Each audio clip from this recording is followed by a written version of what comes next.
ओम नमः शिदेभ्य। ओम नमः शिदेभ्य। ओम नमः शिदेभ्य।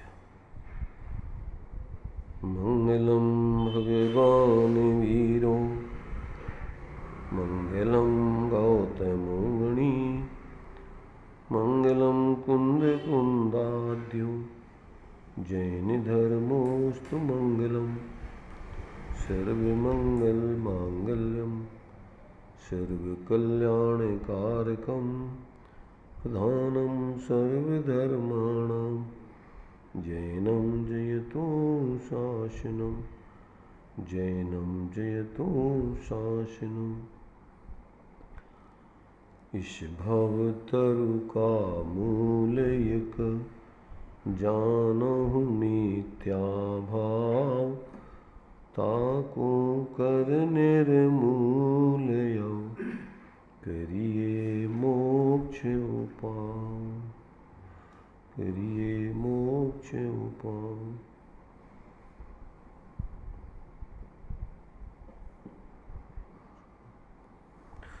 चर्चा अपनी मोक्ष मार्ग प्रकाशक जी ग्रंथ के माध्यम से जो मोक्ष मार्ग के संबंध में, वस्तु स्वरूप के संबंध में, तत्वादि के संबंध में जो भ्रम हो जाते हैं, आभास हो जाते हैं, अर्थात जैसा वस्तु का स्वरूप है नहीं, जैसा मोक्ष मार्ग है नहीं, जैसा तत्वों का स्वरूप है नहीं, वो वैसा अपने ज्ञान में अन्यथा प्रकार से कल्पना करके वैसा ही तत्वादिक का, वस्तु स्वरूप का और देवादिक के स्वरूप को या आत्मा के स्वरूप को जानकर, मानकर और भ्रम में जीवन जीता है और मानता है कि हम धर्मात्मा हैं। ऐसे उस भ्रम रूप अवस्था वाले जीवों को यहाँ पर समझा रहे हैं कि भैया तुम्हारी ये मान्यता सही नहीं है, क्योंकि वस्तु परस्पर विरुद्ध धर्मात्मक है, द्रव्य गुण पर्यायात्मक है। वस्तु अकेले मात्र सामान्य रूप नहीं है, अकेले विशेष रूप नहीं है, और मात्र जानकारी से भी मोक्ष मार्ग नहीं होता है। जानकारी सही हो, फिर जिस तरीके से प्रवृत्ति करने से अपने आत्मा का हित होता है वैसी प्रवृत्ति करें, अर्थात संपूर्ण परद्रव्यों से, पराश्रित भावों से रहित होकर के अपने आत्मा को ऐसे सामान्य विशेषात्मक जानकर अपने उस सामान्य स्वरूप आत्मा का जो सभी विशेषों में व्याप्ता है उसको मुख्य करके पर्याय में उसका यदि आश्रय करे, पर्याय में पर का आश्रय न करे, मात्र विकल्प ही न करता रहे, तो वहाँ से शांति का मार्ग चालू होता है।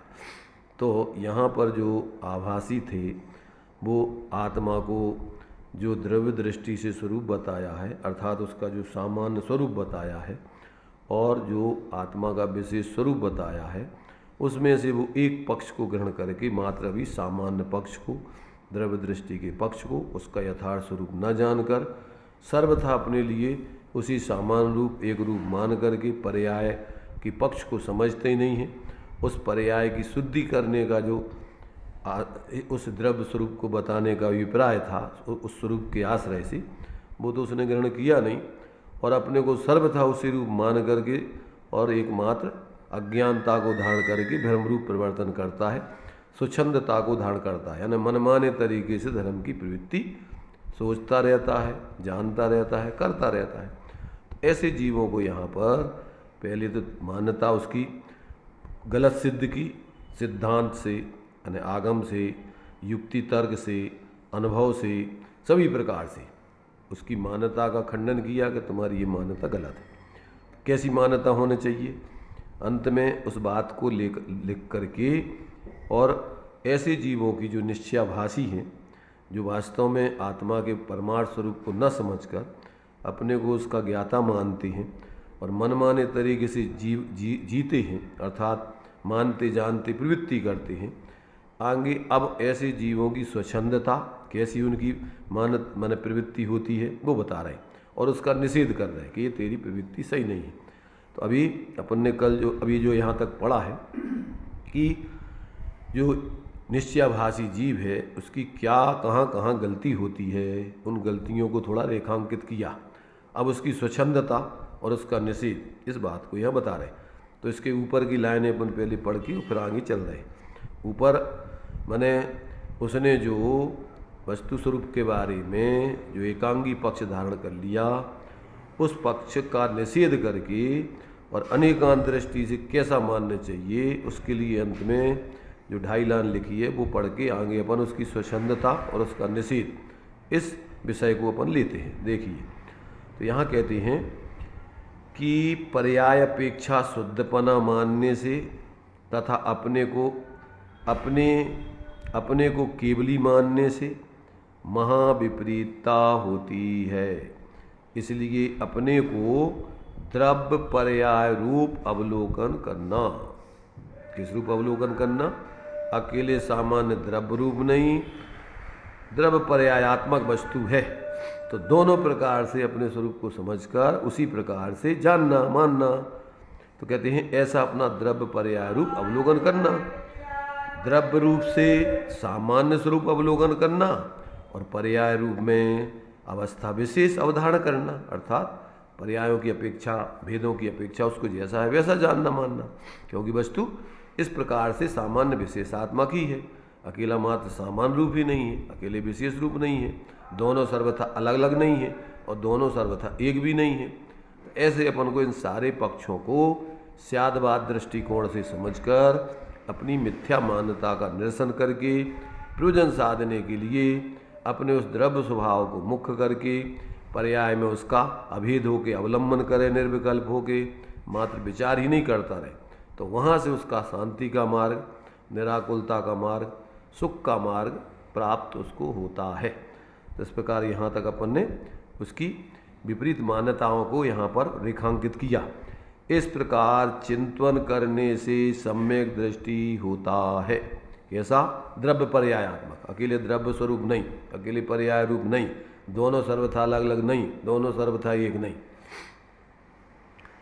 क्योंकि सच्चा अवलोकन किए बिना सम्यक दृष्टि नाम कैसे प्राप्त करे? सम्यक दृष्टि तो जैसा है वस्तु के स्वरूप वैसा जाने माने तो सम्यक दृष्टि, न दिखाएगा सम्यक दृष्टि। अकेली कल्पनाओं से सम्यक दृष्टि थोड़ी होता है। अब देखो, ऐसे उस एकांगी निश्चयाभासी जीव की स्वच्छंदता, स्वच्छंदता माने मन माने तरीके से जानकर मानकर प्रवृत्ति करना। तो अब कहते उसका यहाँ पर उसका पहले उसके स्वच्छंदता बता रहे, वो कैसा परिवर्तन करता है, और फिर उसका निषेध कर रहे कि ये तेरे कल्याणकारी नहीं है, ये तेरे लिए इस प्रकार की स्वच्छंदपना की वृत्ति छोड़ने लायक है, नहीं तो तू संसार का ही पात्र बना रहेगा। तू भ्रम से मान रहा है कि हम तो मोक्ष मार्ग पर चल रहे हैं, उससे तो तेरे लिए कोई मोक्ष मार्ग, मोक्ष की सिद्धि होने वाली नहीं है। तो अब देखिए, तथा मोक्ष मार्ग तो रागादिक मिटाने का श्रद्धान ज्ञान आचरण करना है, वह तो विचार ही नहीं है। किसके? निश्चयाभासी के। माने पर्याय में जो रागादिक विकारी भाव चल रहे हैं उसका अभाव करना मोक्ष मार्ग में प्रयोजनभूत है, और उसी प्रकार से उनके अभाव करने की तेरे लिए श्रद्धा होने चाहिए, ज्ञान होने चाहिए, आचरण होने चाहिए। क्या? नास्ति रूप में, अस्थि रूप में आत्मा की श्रद्धा ज्ञान आचरण, और नास्ति रूप में रागादिक मिटाने की श्रद्धा ज्ञान आचरण। अस्थि नास्ति से दोनों अपनों को ज्ञान होना चाहिए। क्यों? अस्थि से जब तुम स्वरूप की श्रद्धा ज्ञान लीनता करोगे तो नास्ति रूप में नियम से रागादिक का अभाव होकर, कर्मों का अभाव होकर आत्मा की शुद्ध दशा संयोग रूप में, संयोगी भावों के रूप में उसका अभाव होकर के विकारी भावों का, संयोगों का अभाव होकर पूर्ण स्वाश्रित वितराग दशा प्रकट होगी। इसलिए कहते हैं कि तुझे मोक्ष मार्ग में तो, अब चूंकि यहाँ नास्ति में उसको पर्याय का विवेक नहीं है, तो नास्ति की तरफ से उसको बता रहे कि तेरे जीवन में जो पृथक रागादिक चल रहे हैं भी जैसे मिटे वैसा जानना, वैसे ही सिद्धा करना और वैसा ही आचरण करना, इसका नाम मोक्ष मार्ग है। वह तो विचार तुझे है नहीं, अपने शुद्ध अनुभव ही अपने शुद्ध अनुभव में ही अपने को सम्यक दृष्टि मानकर अन्य सर्व साधनों का निषेध करता है। शुद्ध अनुभव नहीं है ये, कल्पना रूप में शुद्ध अनुभव कह रहा है। तेरा अपना माना हुआ शुद्ध अनुभव, बस अकेले उसी को तू मानता है, यही मोक्ष मार्ग है। आत्मा का शुद्ध अनुभव करना माने ऐसे विचार कर लेना, बस यही शुद्ध अनुभव है। बस मैं ऐसा शुद्ध बुद्ध हूँ। मैं जो भी पन्ने पढ़ा था ना कि मैं सब कर्म आदि से, मैंने उसकी विचारधारा ये दी थी ना आगे, क्या क्या विचार करता है वो आत्मा के शुद्ध अनुभव को ही मोक्ष मार्ग जानकर संतुष्ट हुआ है। और उसका अभ्यास कैसा करता है? उसके अभ्यास करने के लिए अंतरंग में चिंतन करता रहता है। क्या? मैं सिद्ध समान शुद्ध हूँ, केवल ज्ञान आदि सहित हूँ, द्रव कर्म नो कर्म रहित हूँ, परमानंदमय हूँ, जन्म मरण आदि दुख मेरे में नहीं है, इत्यादि चिंतन करने का नाम शुद्ध आत्मा का अनुभव है, ऐसा मानता है। तो भैया ऐसे अकेले चिंतन करने से कोई शुद्ध अनुभव थोड़ी हो गया। तो ये तो भ्रम है तेरा। जब तक तू अपनी पर्याय का विवेक रख करके और अपने ऐसे स्वरूप का पर्याय में अभेद होकर अनुभव करते हुए गुण स्थान प्रमाण वीतरागता प्रकट करते करते पूर्ण वीतराग दशा नहीं होगी, तब तक तेरी पर्याय में जो तू विचार कर रहा है ऐसे तू हो ही नहीं, होगा ही नहीं। तो ये भ्रम है ये तो। इसलिए भाई तू यथार्थ रूप में पहले समझ वस्तु स्वरूप को, और समझ करके प्रयोजन साधने के लिए अपने द्रव्य स्वभाव को, सामान्य स्वभाव को, अभेद स्वभाव को, एक स्वभाव को ऊर्ध्व करके उसी पर्यायों में अभेद होकर के उस द्रव्य से तन्मय तादात्म्य रूप से परिणमित होता हुआ ऐसा मोक्ष मार्ग है। ऐसी प्रवृत्ति करेगा तो ही तेरी परिणति में पूर्ण शुद्धता प्रकट होगी और तेरे लिए मोक्ष मार्ग और मोक्ष की दशा प्रकट होगी। अब उसकी स्वच्छंदता देखिए, निश्चयाभासी की स्वच्छंदता और उसका निषेध। विनोद मिल गया? पढ़ो जोर से, पढ़ लो एक बार, आगे बढ़ो। तथा मोक्ष मार्ग में तो रागादिक मिटाने का श्रद्धा ज्ञान आचरण करना है, वह तो विचार ही नहीं है। अपने शुद्ध अनुभवन में ही अपने को सम्यक दृष्टि मानकर अन्य सर्व साधनों का निषेध करता है। शास्त्राभ्यास करना निरर्थक बतलाता है। द्रव्य आदि के तथा गुणस्थान मार्गना त्रिलोक आदि के विचार को विकल्प ठहराता है। तपस्रण करने को वृथा क्लेश करना मानता है। व्रत आदि धारण करने को बंधन में पड़ना ठहराता है। पूजन आदि कार्यों को शुभाश्रव जानकर हे प्ररूपित करता है। इत्यादि सर्व साधनों को उठाकर प्रमादी होकर परिणमित होता है। देखो ये है इसकी स्वच्छंदता निश्चयाभासी की। कैसी? कि वो अपने को शुद्ध बुद्ध मान ही रहा है, सिद्ध समान सदापन मेरो, माने स्वभाव से नहीं हो, पर्याय में केवल ज्ञान आदि वीतराग रहे, जन्म मरण से रहे, सब ऐसा ही है। तब क्या काम है उसका? अब ये कहते काय के लिए शास्त्र पढ़ना, हमें क्या जरूरत है शास्त्र पढ़ने की? और वस्तु स्वरूप अब क्या विचार करना हमें? गुण स्थान मार्गण स्थान त्रिलोक आदि ये सब बेकार विकल्प के कारण है। तो इनको विकल्प ठहराता है, फालतू के जो है ये तो विकल्प है। विकल्प तो अपने लिए करना ही नहीं है, अपना स्वरूप ही नहीं है। अब अपन को क्या करना है? तपस्रण करने को वृथा क्लेश करना मानता है। तो ये जो है व्रताधिक धारण करने को बंध में पड़ना ठहराता है। पूजन आदि कार्यों को शुभाश्रव जानकर उसे हे प्रूपित करता है। देखो यहाँ प्रूपित करने का मतलब कोई पंडित नहीं है। पंडित ये तो यहाँ इन्होंने लिखा है कि वो ऐसा प्रूपित करता माने ऐसा मानता जानता परिवर्तन करता है। हाँ, वो तो उसके यहाँ प्रूपित करता माने कोई किसी प्रवचन में बोल रहा हो, किसी को समझा रहा हो, हाँ पंडित होगा तो वो ऐसा भी करेगा। पर सामान्य लोगों को कोई ऐसा प्रूपित करना, कोई को बताना का जो थोड़ी है। वो तो ऐसा मानकर, ऐसा जानकर ऐसी प्रवृत्ति कर रहा है। तो ये तो इनने लिखा है कि वो ऐसा अपने प्रूपित करता है। तो वो मतलब इस प्रकार से उसकी मान्यता है, ये समझना यहाँ पर। वो तो परिणमित हो रहा है, कोई जानो चाहे नहीं जानो, पर उसका परिणमन ऐसा हो रहा है, उसको बताना है ये तो।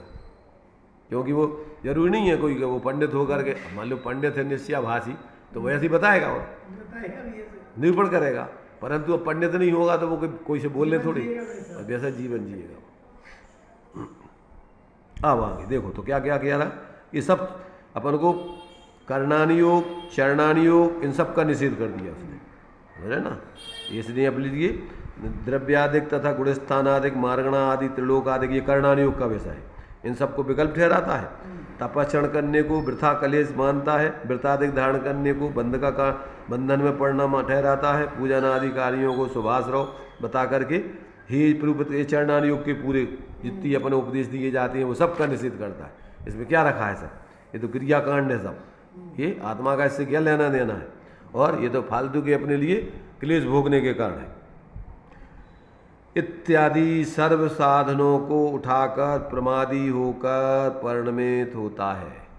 अगर देखो इत्यादि कारण अगर तू ऊंची भूमिका में चला जाए तो ये कार्य होंगे नहीं, छूट जाएंगे, और तू प्रमादी नहीं होकर के क्या होगा, अपने स्वरूप से निकलने में प्रमादी हो जाएगा।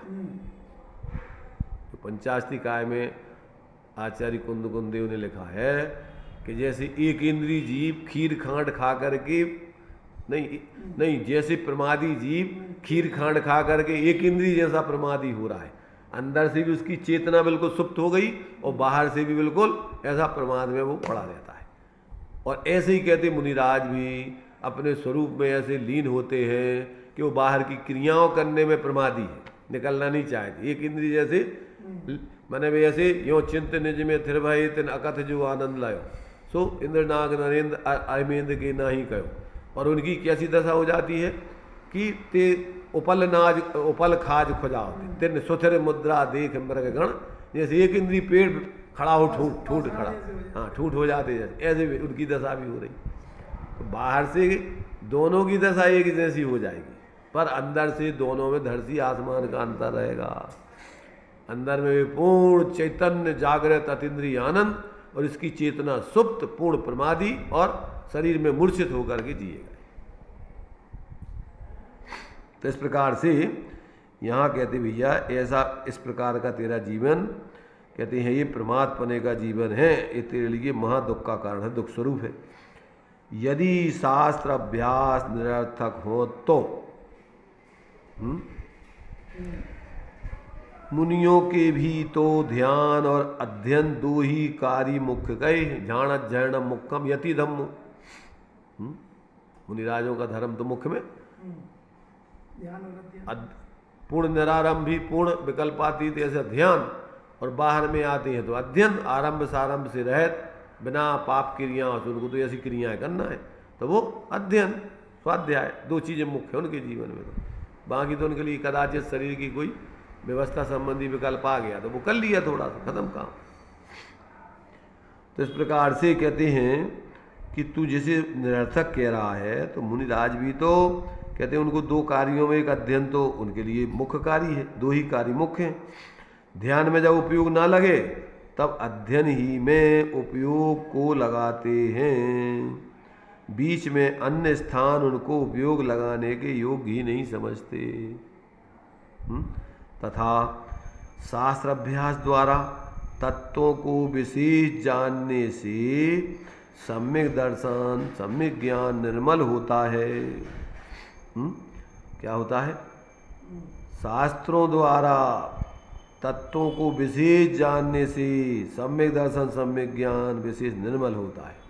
सामान्य शास्त्र तो नूनम विशेष हो बलवान भवे, विशेष जानने से उसके और जो है अपने लिए स्पष्ट भाव भाषण उस संबंधी सब होता है। तथा वहाँ जब तक उपयोग रहे तब तक कसाय मंद रहती है, कहाँ शास्त्र स्वाध्याय वस्तु तत्व के चिंतन आदि, और आगामी वीतराग भावों की वृद्धि होती है। ऐसे कार्य को निरर्थक कैसे माना जाए? तो यहाँ कहते सम्यक दर्शन सम्यक ज्ञान निर्मल, तो पहले तो सम्यक दर्शन सम्यक ज्ञान हो तो निर्मल होता है, और है ही नहीं तो उसके लिए प्राप्ति का कारण है। शास्त्र स्वाध्याय करके तत्व निर्णय करके फिर अपने स्वरूप की सिद्धि के लिए उसके लिए सम्यक दर्शन आदि का कारण है, और जिसको सम्यक दर्शन है तो उसके लिए उनकी निर्मलता का कारण है। तो इस प्रकार से कहते हैं ऐसा जानना उसके सम्यक दर्शन ज्ञान की निर्मलता होती है, और जिसको सम्यक दर्शन नहीं है तो उसको तत्वों का निर्णय करने से शास्त्राध्याय आदि से सम्यक दर्शन आदि की प्राप्ति होती है, तो वो उसके लिए उसका कारण भी है। तो यहाँ कहते हैं कि इस प्रकार से शास्त्र अभ्यास द्वारा तत्वों को विशेष जानने से सम्यक दर्शन सम्यक ज्ञान निर्मल होता है तथा वहाँ जब तक उपयोग रहे तब तक कसाय मंद रहती है और आगामी वीतराग भावों की वृद्धि होती है। ऐसे कार्य को निरर्थक कैसे कहें? तथा वह कहता है माने मानता है, जानता है, प्रवृत्ति करता है। यहाँ कहने से मतलब कोई अकेला वो पंडित नहीं है कि वो कहवे के लाने तुम्हारे पास आ रहा हूँ, वो तो उसकी माने उनकी तरफ से कहना माने ऐसा वो मानता है, प्रवृत्ति करता है, ऐसा प्रवर्तन करता है। तो ऐसा वो कहता है कि जिन शास्त्रों में अध्यात्म उपदेश है उनका अभ्यास करना अन्य शास्त्रों के अभ्यास से कोई सिद्धि नहीं है। एक अकेले द्रव्यान योग के शास्त्र पढ़ना, समय सार, प्रवचन सार, आचार्य कुंद के अकेले वो भी मुख्य रूप से द्रव्यान योग के शास्त्र पढ़ना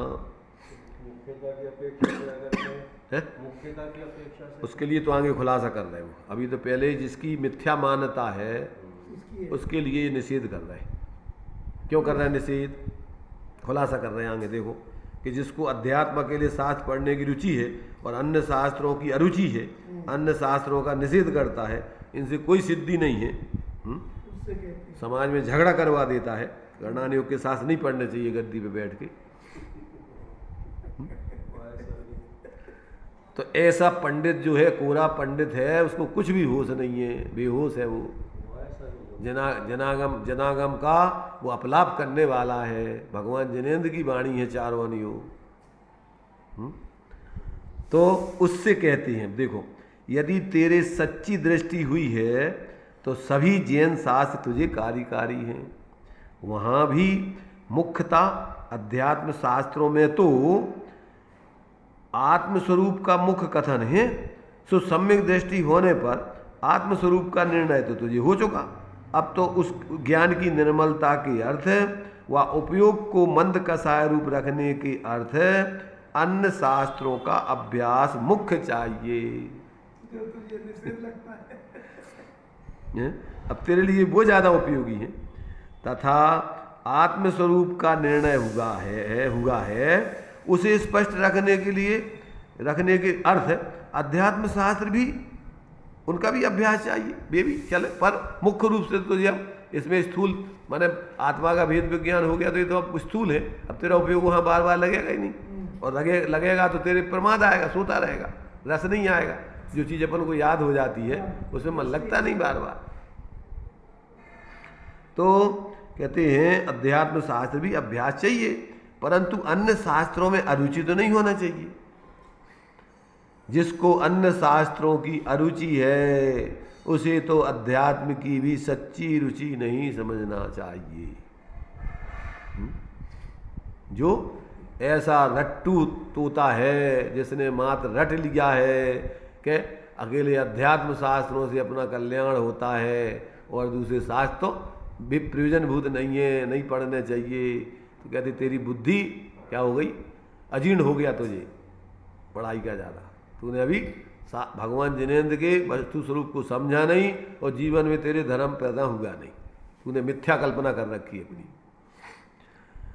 जैसे देखो अब उसके लिए खुलासा कर रहा है कि भैया ऐसा कैसे, ऐसा जो आप कह रहे हो उसका आप सिद्ध करो, तब उसकी सिद्धि कर रहे हैं। जैसे जिसके विषय आसक्तपना होता है वह विषयासक्त पुरुषों की कथा भी रुचि पूर्वक सुनता है, पिक्चरें देखने जाता है, नए नए हीरो हीरोइनों को सुनता है, देखता है, ये सब करता है कि नहीं करता है? ऐसे भोगियों की कहानियाँ सुनता है, पढ़ता है उपन्यास। तो कहते जिसको विषयासक्तपना हो वह विषयासक्त पुरुषों की कथा भी रुचि पूर्वक सुनता है, उपन्यास पूरा छोड़ता नहीं है पूरा। विषय के विशेषों को भी जाने व विषय के आचरण में भी जो साधन हो उन्हें भी हितरूप माने। विषय के विशेष माने करना नहीं और आचरण माने उसके विषय के आचरण माने चरणान्यु, उन्हें भी हितरूप माने, वह विषय के स्वरूप को भी पहचाने द्रव्यान्यु। इसी प्रकार जिसके आत्मरुचि हुई हो वह आत्मरुचि के धारक तीर्थंकर आदि महापुरुषों के पुराणों को भी जाने तथा आत्मा के विशेष जानने के लिए गुण स्थान आदि को भी जाने तथा आत्म आचरण में जो वृत्तादिक साधन हैं उनको भी हितरूप माने तथा आत्मा के स्वरूप को भी पहचाने। ये द्रव्यानुयोग, इसलिए चारों ही अनुयोग से कार्यकारी है।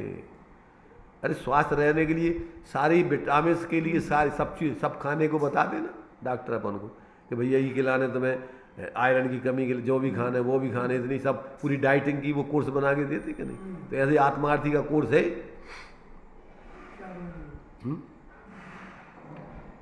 इसलिए जब तक जीव को ऐसा संतुलित ज्ञान नहीं हो और स्वरूप आश्रय पूर्वक ऐसा संतुलित जीवन नहीं हो तब तक उसका सोचना, बोलना, आचरण सही नहीं हो सकता है। और ऐसे लोगों की जो संगति करेंगे उनकी जीवन में भी ऐसी भ्रांतियां खड़ी होंगी। नहीं तो संगति क्यों करें ऐसे गलत लोगों की? जिसको विषयों की रुचि नहीं हो तो वो काय को विषयासक्त लोगों की कथा पुराण पढ़ेगा, क्यों उनकी आचरण सुनेगा? अपने लिए जो है क्या है विकथाओं में दिया इसको मोक्ष मार्गी जीवों के लिए। तो काहू की धनहान किसी जाए हार न चिंते दे न सो उपदेश हो या मनज कृषि थे, जिनसे कसाय बढ़ती हो, जिनसे अपन को क्या करना, उनको न सुनना न उनकी ऐसे लोगों की संगति करना। तो इस प्रकार से कहती भाई जो तेरी मनमाने तरीके के विचार है, जानना है, परिवर्तन है और दूसरों को भी ऐसे ही तू मिलते हैं तो ऐसे उपदेश दे करके उनको भ्रमित करता है, तो ये तेरे लिए कहते कार्यकारी नहीं है। ऐसा तेरे लिए चारों अनुयोगों का ज्ञान होने चाहिए। ज्ञान होने चाहिए क्या? तेरा जीवन में परिवर्तन होगा ही होगा। कभी कुछ खाने के लिए अपन एक जैसी चीज़ खाते खाते उब जाते तो उसको परिवर्तन करते। ऐसे ही अपन को कभी उन महापुरुषों के जीवन चरित्र को, कभी कर्णानुयोग के विषय को, कभी चरणानुयोग से अपने जीवन की जीने की कहाँ कहाँ भ्रांतियाँ होती हैं, उसके अनुकूल परिवर्तन जो सहचर होता है उसको सबको जाने। वो बात एक जैसी घटेगी है, मैंने सर्वथा ऐसे नहीं घटेगी ना कि ज्ञानियों का सुनते सुनते हो जाए। क्या ज्ञानियों का सुनते सुनते हो जाए? हाँ, ज्ञानियों का नहीं, एक एक विषय सुनते सुनते। ज्ञानियों का सुनते नहीं, ज्ञानियों का ज्ञानी ऐसे बोलेंगे ही नहीं। ज्ञानी तो ये चारों अनुयोगों का बता रहे ना। ज्ञान अरे वो कहते लगा ले भाई, ज्ञानी होगा तो वो ऐसा करेगा ही नहीं। पहली चीज तो अगर कर रहा है तो वो ज्ञानी नहीं भाई। प्रयोजन बसात करे एक अलग चीज है, पर उसकी धारणा बनी हुई है क्या कि अपने लिए तो बस ये चीज खाने, मिठाई खाना, नमकीन खाने ही नहीं, कड़वी करेला खाने नहीं। अब डायबिटीज हो गई तो करेला खाना पड़ेगा कि नहीं खाना पड़ेगा? है तेरे लिए जो बीमारी हो गई तो उसके विपरीत खाना पड़ेगा कि नहीं? मिठाई छोड़ना पड़ेगी कि नहीं? अब द्रव्यानुयोग से स्वच्छंदाचारी हो गया तू और तुझे आचरण वगैरह का निमित्त नैमित्तिक संबंध का कुछ होश ही नहीं है, तेरा जीवन का कोई ठिकाना ही नहीं है, तो तुझे दूसरी दवाई देना पड़ेगी ना। टोडामल जी कह रहे हैं कि जिसका अधिक हो गया हो तो उससे विपरीत उसके लिए उपदेश दिया जाए संतुलन लाने के लिए। ऐसे जिसके लिए जीवन में आचरण का कोई ठिकाना नहीं और बातें अकेले शुद्ध बुद्ध आत्मा की करके और संतुष्ट है, परिवर्तन पर्याय में तेरे का भाव चल रहे कुछ नहीं है, पता ही नहीं, तो उसको बताना पड़ेगा कि ये आचरण तेरे लिए नरक ले जाने वाला है। टोडल में नहीं, एक कसाय छुड़ाने के लिए दूसरी कसाय पैदा कराते। लोभ कसाय से परिग्रह आदि में मूर्छित है, अन्याय नीति कुछ नहीं देख रहा है, जैसे बने तैसे संग्रह करने में लगा है, बदमाशी कर करके, और जितने आते जाए उसको गप्प करता जाता है, एक पैसा खर्च करना नहीं चाहता है। तो ऐसे आदमी को क्या होगा? कंजूस आदमी, लोभी आदमी, तो कहीं मर करके नरक में जाएगा नहीं, वहाँ तेरे लिए खाने को नहीं मिलेंगे एक कण। तो उसको दूसरा भय कसाय पैदा करा करके लोभ कसाय छुड़ाएंगे कि नहीं छुड़ाएंगे उसके। इसलिए जो है यहाँ पर अपन को महापुरुषों ने जैसा जीवन जिया, जैसे मोक्ष मार्ग में उनके जीवन में परिवर्तन होता है, उन सारे परिवर्तनों को अपन अपने जीवन में घटित करके देखें। मोक्ष मार्ग ऐसा नहीं होता है। तो इस प्रकार से यहाँ कहते हैं कि सारे अनुयोग तेरे लिए, अगर तू सही धर्मात्मा है तो तेरे लिए चारों अनुयोग कार्यकारी दिखेंगे। तथा उनका अच्छा ज्ञान होने के अर्थ शब्द न्याय शास्त्र आदि को भी जानना चाहिए। एक जगह इनका सबका निषेध किया है प्रयोजन भूत का कि भैया तू इनमें अपना समय लगा देगा, टाइम तेरे पास कम है तो तेरे समय तो निकल जाएगा, जीवन और तेरा काम होगा नहीं। इसलिए अगर ये तो अतिरिक्त में है, तेरे पास शक्ति हो तो इनका अभ्यास करना, अन्यथा तो सरल शब्दों में तेरे समझ में आ जाए वो अपने हित का कार्य समझ के कल्याण करना। तो ये तो बीमारी दूसरी है ना, इसको तो शास्त्रों का पार नहीं है, बुद्धि अल्प है। तो ये तो दूसरी बीमारी है। तो इसके लिए वही चीज़ें बता रहे हैं। पहले जो गरीब लोग खाते थे, अब सेठों को वही चीज़ें कह रहे हैं कि यही तुम्हारे लिए खारी है। अब पहले जो चेटू आते ना तो उनके लाने जो अपन दे नहीं, सतु चना नहीं, ये जो बाजरा माजरा जो है वे खाते थे ये सब। आज सब सारी सस्ती चीज़ें डाइट के लिए सब ये जिनको कोलेस्ट्रॉल बढ़ रहा है, पेट बढ़ रहे हैं, जिनके लिए पच नहीं रहा है, उनके लिए सारी चीज़ें वही बताई जा रही हैं कि इनमें चिकनाई कम है, ये तुम्हारे लिए कार्यकारी है। अब और वे बहुत महंगी हो गई अब। पहले चना मना तो जानवरों के लाने बांट में खिलाते बहुते को खाते नहीं तो चना तो आज चना हो रहा है महंगे, गेहूं हो रहा है सस्ता। तो समय समय पे जो है क्या है, चीजें अपने आप बदलती रहती ना। पहले लड़कों की कीमत बहुत थी, बहुत नखरे करती।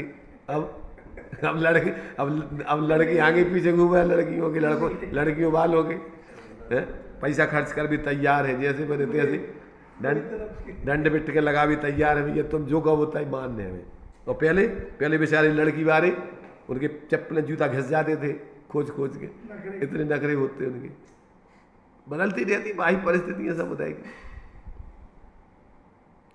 तो ये सारी चीजें अपन को कहाँ किस भूमिका में अपन खड़े हैं और आत्महित के लिए अपन को जहाँ क्या जरूरत है। इसलिए श्रीमद जी का एक वचन, जहाँ जहाँ ये योग हैं तहाँ समझबो ते और तहाँ तहाँ ते आचरे आत्मार्थी जनिए।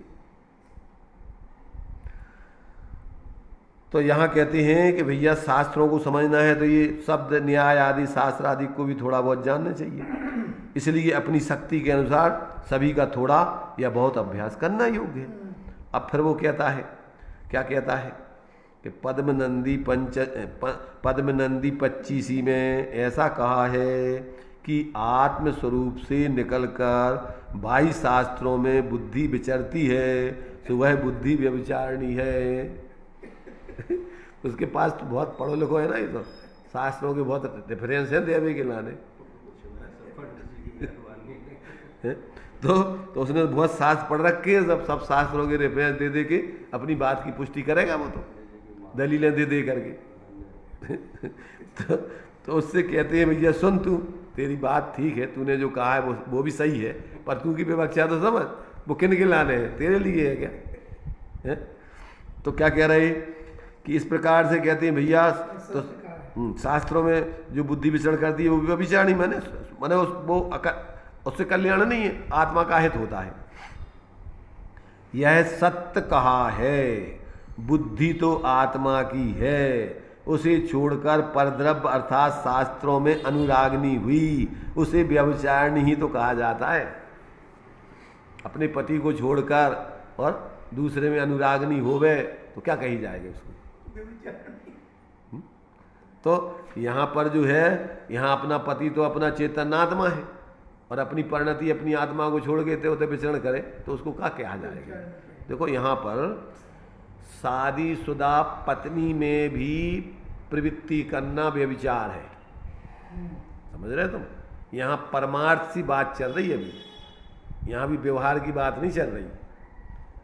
देखो आगे खुलासा कर रहा है उसका।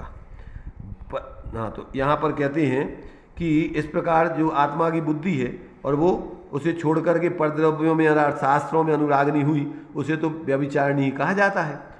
परंतु जैसे स्त्री शीलवती रहे तो योग्य ही है। शीलवती माने ब्रह्मचारिणी, बिना शादी के रह करके अपने ब्रह्मचारिणी। शीलवती का मतलब ये नहीं समझना पतिव्रता। तो कहते वो योगी है। और ना रहा जाए तब उत्तम पुरुषों को छोड़कर, यहाँ छोड़कर का मतलब बिना शादी की बात नहीं चल रही है, यहाँ शादी करने के लिए उत्तम पुरुषों को छोड़ के चांडाल आदि से विवाह करे और उनका सेवन करे तो ये तो निंदा की बात होगी। तो कहते हैं कि जैसे स्त्री शीलवती माने ब्रह्मचारिणी रहे तो योगी है, और ना रहा जाए तब उत्तम पुरुषों को छोड़कर चांडाल आदि का सेवन करने से तो अत्यंत निंदनीय होगी। उसी प्रकार बुद्धि आत्मस्वरूप में प्रवर्ते, है ना, ब्रह्म स्वरूप आत्मा की चर्या में लीन रहे तो कहते हैं बुद्ध श्रेष्ठ ही है। अब कहते हैं अगर ब्रह्मचर्य तुम लीन नहीं हो पाता, अगर ब्रह्म में लीन हो जाए तो अंतर्भूत में केवल ज्ञान प्राप्त हो जाएगा। तो कहते हैं आत्मस्वरूप में प्रवर्ते तो योगी है, और ना रहा जाए तो प्रशस्त शास्त्र आदि पर द्रव्यों को छोड़कर अप्रशस्त विषय आदि में लगे तो महानिंदनीय हो ही होगी। सो मुनियों, अब सो उसका हेतु दे रहा है, सो ये बता, सो मुनियों की भी स्वरूप में बुद्धि बहुत काल तक नहीं रहती, तो तेरी बुद्धि स्वरूप में रहा करे तो कैसे होगा ये बता। समझ में आ गया? अब यहां अर्थ का अनर्थ नहीं करना तुम। क्या कहीं का कहीं कुछ भी लगा दो। मैंने कोई दृष्टांत किस रूप में दिया गया, दृष्टांत एक देश होता है। छुल्लक धर्मदास जी का दृष्टांत दे करके और कांजी स्वामी पे बहुत आरोप प्रत्यारोप है कि देखो इनके सिद्धांत हैं जी कि जिनके सिर पे भरतार हो गए वो पर पुरुष से भी गर्भ धारण करे तो कोई दोष नहीं है। अरे कोई दोष नहीं है, ये कहाँ कह रहे हैं? ये तो और ने कही भैया हम थोड़ी कह रहे, हम तो छुल्लक धर्मदास जी ने जो लिखा है वो तो हम वो बाँच रहे, समझा रहे, उसको खुलासा कर रहे, और तुम कह रहे हमारा सिद्धांत है, और उनको भी अर्थ को अनर्थ कर रहे। वे जो कह रहे हैं वो तुमको अर्थ तो समझे नहीं दृष्टांत। तो भाई उसका मतलब ये है कि कदाचित कोई जीव जबरदस्ती पकड़ ले गया, समझ रहे, और गर्भ उसके लिए उसके साथ उसने कोई ऐसा कृत्य कर दिया कि उसके गर्भ रह गया, तो लोगों की नज़रों में तो उसका पति है, तो लोग ऐसा नहीं कहेंगे कि भैया ये दुराचारणी है। क्यों? पति है इसलिए नहीं कहेंगे, पर ये है तो वो खोटा, पर उसकी मजबूरी है। वो कैसी मजबूरी है? अब मान ली जबरदस्ती कोई ने जबरदस्ती कर दी तो उसका क्या दोष है बताओ? वो दोषी है क्या? तो बात तो थी वो ऐसे ही सम्यक दृष्टि जीव अपने स्वरूप में रमण करने के लिए ही पूरी ताकत लगाते हैं, और कर्म के तीव्र उदय के जोर से जब वो स्वरूप में नहीं नम पाते हैं तो उनकी बाहर में प्रवृत्ति होती है। तो सम्यक दृष्टि के लिए कोई दोष नहीं है, क्योंकि उनके सिर पे भरतार है, इसलिए सम्यक दृष्टि के भोग को भी निर्जरा का हेतु कह दिया कि भैया ये उसकी मजबूरी है, उसकी कोई गलती नहीं है। तो उसको उतना दोष नहीं है, दोष तो है, देखो चारित्र संबंधी दोष तो दोष ही है, परंतु उतना दोष नहीं है जैसा जो इच्छा पूर्वक, वो इच्छा से नहीं गई, जबरदस्ती किया गया उसको, तो वो उतनी दोष ही नहीं है, दोष तो है वो भी। अब बीच में तुम्हारे ये आ गए महाराज अब अपने लिए इस विषय को कैसे चलाओगे, इसमें खुलासा नहीं होगा, इसलिए अपने इतना ही विराम लेने पड़ेगा। जोर से पानी की आवाज़ से इसमें आवाज़ जाएगी नहीं करना, इसलिए अपन जो है अब इसका विषय विशेष बहुत महत्वपूर्ण है, ये विषय जल्दबाजी के नहीं है।